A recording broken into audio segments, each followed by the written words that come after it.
How is hepatitis C transmitted through blood? Imagine a tiny virus that can quietly cause serious liver problems if it gets into your bloodstream. Hepatitis C is a virus that spreads mainly through contact with infected blood. It enters the body when blood from an infected person finds its way into someone else's bloodstream. The most common way this happens is through injection drug use.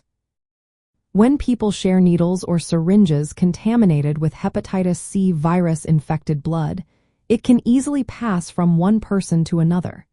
In fact, about 80% of new hepatitis C infections are linked to sharing drug injection equipment.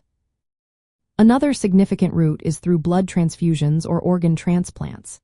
In the past, before rigorous testing, receiving blood or organs from an infected donor was a common way the virus spread.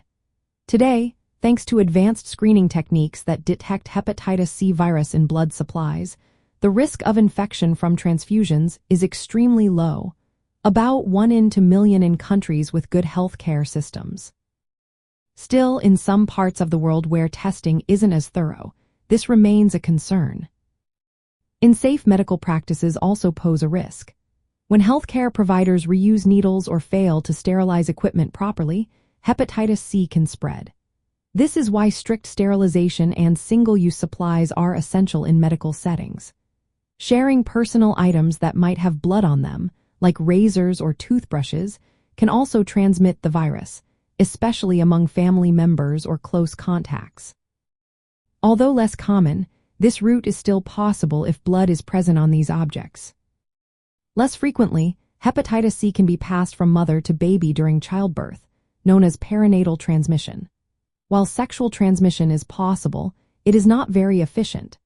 However, if sexual activity involves blood exposure, such as rough sex or sex with bleeding partners, there is a higher chance of transmission, especially among men who have sex with men or those co-infected with HIV or other sexually transmitted infections that damage mucous membranes.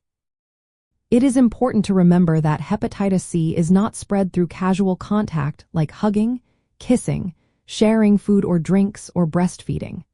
Understanding these transmission routes helps us protect ourselves and others. Preventing infection involves harm reduction strategies like needle exchange programs, safe medical practices, and thorough blood screening. These efforts are vital because chronic hepatitis C can lead to severe liver damage, including cirrhosis and liver cancer. By knowing how the virus spreads, we can take steps to reduce its impact and keep our liver healthy. Always consult healthcare professionals for personalized advice and testing if you think you might be at risk.